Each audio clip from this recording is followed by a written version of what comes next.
45 വയസ്സിന് മുകളിലുള്ള സ്ത്രീകൾ ശാരീരികവും മാനസികവുമായിട്ടുള്ള ഒരുപാട് ബുദ്ധിമുട്ടുകൾ അനുഭവിക്കുന്നുണ്ട്. ഇതിന് കാരണം ഈസ്ട്രോജൻ പ്രൊജസ്ട്രോണിൽ വരുന്ന വേരിയേഷനാണ്. ഇന്നത്തെ വീഡിയോയിലൂടെ നമ്മൾ ഡിസ്കസ് ചെയ്യുന്നത് ഇത്തരം ഈസ്ട്രോജൻ പ്രൊജസ്ട്രോൺ വേരിയേഷൻ ഉണ്ടാവുന്നതിനെ തടുക്കാൻ കഴിയുന്ന ഒരു 5 തരം ഫുഡിനെ കുറിച്ചിട്ടാണ്. ഞാൻ ഡോക്ടർ ആമിന, QNB ഹെൽത്ത് കെയറിലെ മെഡിക്കൽ ഓഫീസറാണ്.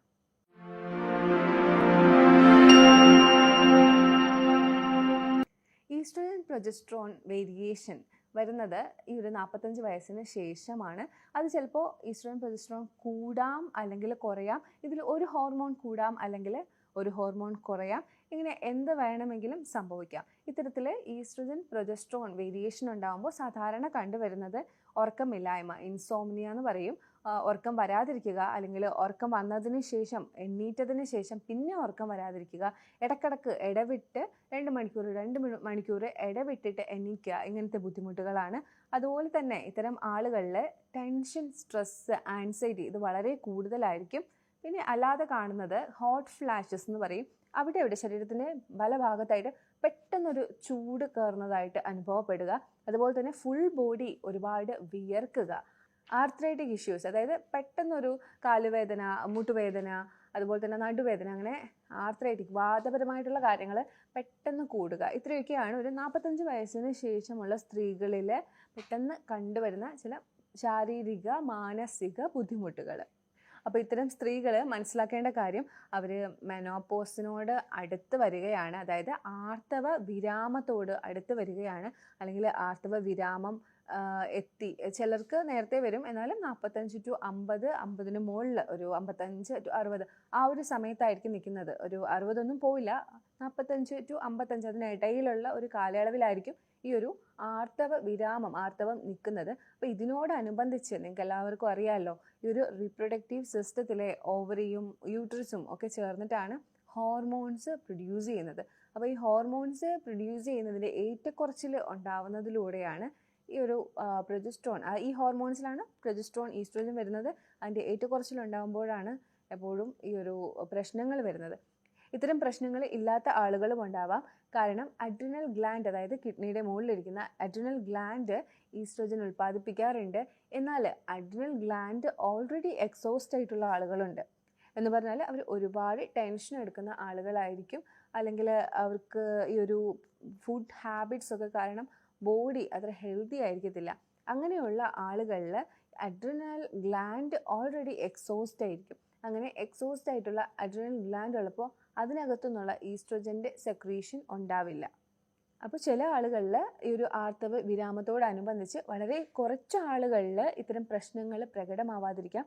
അത് ഉറപ്പായും അവർ ഹെൽത്തി ലൈഫ് സ്റ്റൈല് മുന്നേ ഫോളോ ചെയ്തിരുന്ന, നല്ല വർക്കൗട്ട്, ഹെൽത്തി ലൈഫ് സ്റ്റൈലൊക്കെ ഫോളോ ചെയ്ത് വന്നിരുന്ന ആളുകളിൽ അഡ്രിനൽ ഗ്ലാൻഡ് നന്നായി പ്രവർത്തിക്കും. അപ്പോൾ അത് കാരണം ഒരു എമൗണ്ട് ഓഫ് ഈസ്ട്രോജൻ ഈ അഡ്രിനൽ ഗ്ലാൻഡ് കൂടി പ്രൊഡ്യൂസ് ചെയ്ത് കൊടുക്കും. അപ്പോൾ അതുകൊണ്ട് അതൊരു ബാലൻസിൽ പോകും. എന്നാലും മോസ്റ്റ് ഓഫ് ദ ആളുകൾ, കൂടുതൽ ആളുകൾക്കും ഈ ഒരു ഏറ്റക്കുറച്ചിൽ അനുഭവിക്കുകയും അതുപോലെ തന്നെ ഒരു ആർത്തവ വിരാമത്തോടനുബന്ധിച്ച് വരുന്ന ഒരു ആൻസൈറ്റി, സ്ട്രെസ്സ്, അവർക്ക് ഒന്നും പെട്ടെന്ന് ഹാൻഡിൽ ചെയ്യാൻ പറ്റാത്ത അവസ്ഥ ഒക്കെ ഉണ്ടായി കാണുന്നുണ്ട്. നമുക്കിനി ഈ ഒരു ഫുഡിനെ നോക്കാം. അതിൽ ആദ്യം തന്നെ ഇൻസോലബിൾ ഫൈബേഴ്സ് ആണ് നമ്മൾ ഉൾപ്പെടുത്തേണ്ടത്. അപ്പോൾ ഫൈബേഴ്സ് എല്ലാവരും കേട്ടിട്ടുണ്ടാവും അല്ലേ? അപ്പോൾ ഫൈബേഴ്സിൽ വരുന്നതാണ് ഇൻസോലബിളും സൊലബിളും ഫൈബേഴ്സ്. അതിൽ ഏറ്റവും നല്ല ഫൈബർ ഇൻസോലബിൾ ഫൈബറാണ്. അത് കൂടുതലായിട്ടും നമുക്ക് എപ്പോഴും പറയുന്നത് മലബന്ധത്തിൻ്റെയൊക്കെ കാര്യം പറയുമ്പോൾ പറയാറുണ്ട്, കൂടുതലായിട്ടും നമ്മുടെ ഇൻറ്റസ്റ്റൈനെ ക്ലീൻ ആക്കാനായിട്ട് സഹായിക്കാറുണ്ട് ഇൻസോലബിൾ ഫൈബേഴ്സ്. ബാക്കി എല്ലാ കണ്ടൻറ്റും, അടിഞ്ഞു കിടക്കുന്ന കണ്ടൻറ്റൊക്കെ റിമൂവ് ചെയ്ത് കൊണ്ടുപോകും. അപ്പം ഈ ഒരു ഫീസസിൻ്റെ ഒരു ക്വാണ്ടിറ്റി കൂട്ടാനും ഈ ഒരു കോളൻ ഫുൾ ക്ലീൻ ആക്കാനും ഹെൽപ്പ് ചെയ്യുന്ന ഒരു കണ്ടൻ്റാണ് ഇൻസോലബിൾ ഫൈബർ. അതുപോലെ തന്നെ ഇൻസോലബിൾ ഫൈബർ എല്ലാ ടോക്സിൻസിനെയും വലിച്ചെടുത്തിട്ട് കൊണ്ടുപോകുന്നുണ്ട്. അപ്പോൾ ഇത്തരത്തിലുള്ള ഇൻസോലബിൾ ഫൈബർ കൂടുതൽ കഴിക്കുമ്പോൾ ഹോർമോണും ഇതുപോലെ സെക്രീറ്റ് ചെയ്ത് പോകുന്നുണ്ട്. ആവശ്യമില്ലാത്ത ഹോർമോൺസൊക്കെ ഫീസസിലൂടെ പുറത്തേക്ക് പോകാനായിട്ട് ഇങ്ങനെ പോകുന്നുണ്ട്. അത് പെട്ടെന്ന് തന്നെ പുറന്തള്ളുന്നതിനോടനുബന്ധിച്ച് പെട്ടെന്ന് ബോഡിക്ക് ഒരു റിലീഫ് ഉണ്ടാവും. അപ്പോൾ ഇൻസോലബിൾ ഫൈബർ കൂടുതൽ കഴിക്കുന്നത് നല്ലതാണ്. ഇൻസോലബിൾ ഫൈബർ കൂടുതലുള്ളത് എന്തിലൊക്കെയാണെന്ന് നോക്കാം. ക്യുക്കമ്പറിൽ കൂടുതലായിട്ട് ഇൻസോലബിൾ ഫൈബർ അടങ്ങിയിട്ടുണ്ട്. അതുപോലെ തന്നെ അടങ്ങിയിട്ടുള്ളതാണ് ഫ്ലാക്സ് സീഡ്സിൽ അടങ്ങിയിട്ടുണ്ട്, ചിയാ സീഡ്സിൽ അടങ്ങിയിട്ടുണ്ട്. ഇതുപോലെ സീഡ് വർഗ്ഗത്തിലൊക്കെ ഇൻസോലബിൾ ഫൈബർ നല്ല രീതിയിൽ അടങ്ങിയിട്ടുണ്ട്. വെജിറ്റബിൾസ് മിക്കതിലും ഇൻസോലബിൾ ഫൈബർ നല്ല രീതിയിൽ അടങ്ങിയിട്ടുണ്ടാവും. അപ്പോൾ അത് നിങ്ങൾക്ക് കൂടുതലായിട്ട് ഉൾപ്പെടുത്താം. ഇനി അടുത്തത് വരുന്നത് പ്രോട്ടീനാണ്. പ്രോട്ടീൻ സോഴ്സിനായിട്ട് നിങ്ങൾക്ക് ചിക്പി, വെള്ളക്കടല ഉൾപ്പെടുത്താം. അല്ലെങ്കിൽ ഓട്സ്, അതിൽ തന്നെ steel cut oats, rolled oats ഒക്കെയാണ് കുറച്ചുകൂടി നല്ലത്. അതുപോലെ സോക്ക് ചെയ്ത നട്ട്സ് നിങ്ങൾക്ക് എടുക്കാവുന്നതാണ്. ആൽമണ്ട്സ്, വാൾനട്ട്സ് ഒക്കെ നിങ്ങൾക്ക് എടുക്കാവുന്നതാണ്. ഇനി നോൺ വെജിറ്റേറിയൻ കഴിക്കാൻ പറ്റുന്നവരാണെങ്കിൽ ഓർഗാനിക് ആയിട്ടുള്ള എഗ്ഗ് അല്ലെങ്കിൽ മീൻ, പൗൾട്രി, മട്ടൺ ഒക്കെ നിങ്ങൾക്ക് ഉൾപ്പെടുത്താവുന്നതാണ്. ഇനി അടുത്തതായിട്ടുള്ളത് ഫൈറ്റോ ഈസ്ട്രോജൻസ് അടങ്ങിയിട്ടുള്ള ഫുഡാണ്. ബോഡിയിൽ തന്നെ പ്രൊഡ്യൂസ് ചെയ്യുന്ന ഈസ്ട്രോജൻ ഉണ്ട്, എന്നാൽ അതല്ലാതെ എക്സ്റ്റേണലി ഒരു ഫാക്ടർ വന്നിട്ട് പ്രൊഡ്യൂസ് ചെയ്യുന്ന ഈസ്ട്രോജനാണ് ഫൈറ്റോ ഈസ്ട്രോജനും അതുപോലെ തന്നെ സ്റ്റിനോ ഈസ്ട്രോജനും. ഇതിൽ സ്റ്റിനോ ഈസ്ട്രോജൻ എന്ന് പറയുന്നത് ബോഡിക്ക് ദോഷമാണ്, ഇൻഫ്ലമേഷൻസ് ഉണ്ടാക്കും. ഇത് സാധാരണ BPA പ്ലാസ്റ്റിക് എന്നൊക്കെയാണ് ഉണ്ടാകുന്നത്. അതിനകത്ത് വരുന്ന വെള്ളവും അങ്ങനത്തെ പ്ലാസ്റ്റിക്കിൽ അടച്ചു വരുന്ന ഭക്ഷണമൊക്കെ കഴിക്കുന്നതിലൂടെയാണ് വരുന്നത്. ആ ഒരു ഈസ്ട്രോജൻ്റെ അളവ് കൂടുന്നത് ഇൻഫ്ലമേഷൻ കൂട്ടും, അതുപോലെ തന്നെ ബ്രസ്റ്റ് ക്യാൻസർ ഉണ്ടാവാനൊക്കെ കാരണമാവും. അതുപോലെ തന്നെ ഈ പെർഫ്യൂംസിലും ബോഡി ലോഷനിലും ഒക്കെ മണത്തിന് വേണ്ടി ഉപയോഗിക്കുന്ന ചില കണ്ടൻസും ഇതുപോലെ സ്റ്റിനോ ഈസ്ട്രോജൻ്റെ അളവ് കൂട്ടുന്നുണ്ട്. എല്ലാത്തിലും നല്ല, എന്നാലും ചിലതിലൊക്കെ ഇത് വരുന്നുണ്ട്. ഇനി ഫൈറ്റോ ഈസ്ട്രോജൻ്റെ കാര്യം പറയുകയാണെങ്കിൽ ഇത് നല്ല ഈസ്ട്രോജനാണ്. ഇത് ബോഡിക്ക് ആവശ്യമാണ്. ഇത് ബോഡിയുടെ ആക്ടിവിറ്റീസൊക്കെ നല്ല രീതിയിൽ നിലനിർത്താനായിട്ട് ഹെൽപ്പ് ചെയ്യുന്നുണ്ട്. ഈ ഫൈറ്റോ ഈസ്ട്രോജൻ കൂടുതലായിട്ട് അടങ്ങിയിട്ടുള്ളത് pumpkin seed, sesame seed, flax seed, ഉലുവ ഇതിലൊക്കെയാണ്. അപ്പോൾ ഈ ഒരു ഇതിൻ്റെയൊക്കെ ഒരു പൊടി ഉണ്ടാക്കി വെക്കുകയാണെങ്കിൽ സ്ത്രീകൾക്ക് 45 വയസ്സിന് ശേഷമുള്ള സ്ത്രീകൾക്ക് വളരെ ഉപകാരപ്പെടും. ഇനി അടുത്ത കണ്ടന്റ് എന്ന് പറയുന്നത് ഉറക്കം കൂട്ടാനുള്ള സ്ലീപ്പ് ഇൻഡ്യൂസിങ് ആയിട്ടുള്ള ഫുഡാണ്.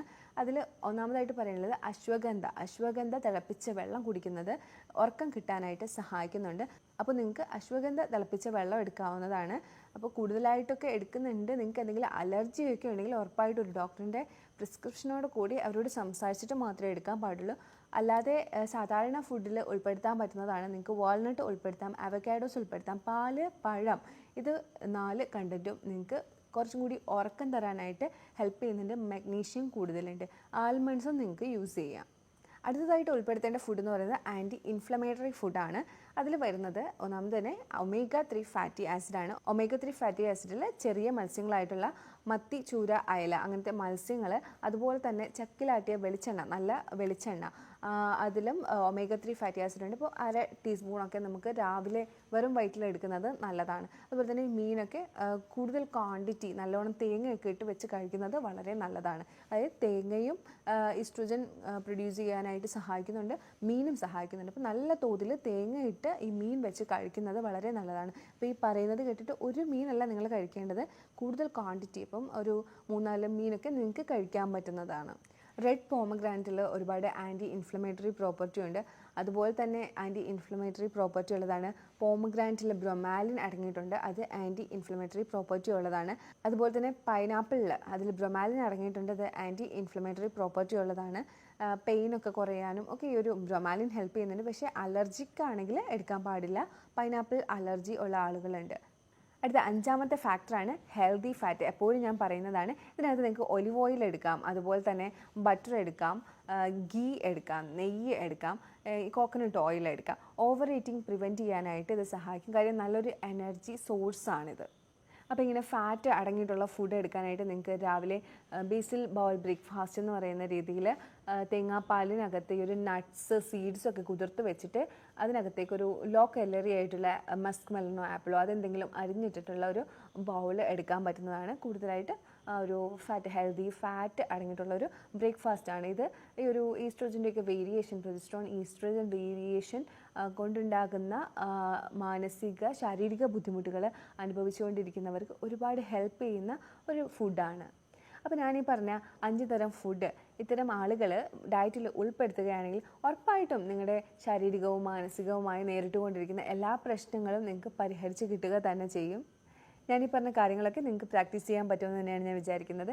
ഇനി എന്തെങ്കിലും ഡൗട്ട് ഇതിനെക്കുറിച്ച് നിങ്ങൾക്ക് ഉണ്ടെങ്കിൽ ഈ കാണുന്ന നമ്പറിലേക്ക് നിങ്ങൾക്ക് കോൺടാക്ട് ചെയ്യാവുന്നതാണ്. നമുക്ക് ഓൺലൈൻ കൺസൾട്ടേഷനും അവൈലബിൾ ആണ്. ഇനി ഒരു വീഡിയോയിലേക്ക് കാണുന്നവരേക്കും ബൈ.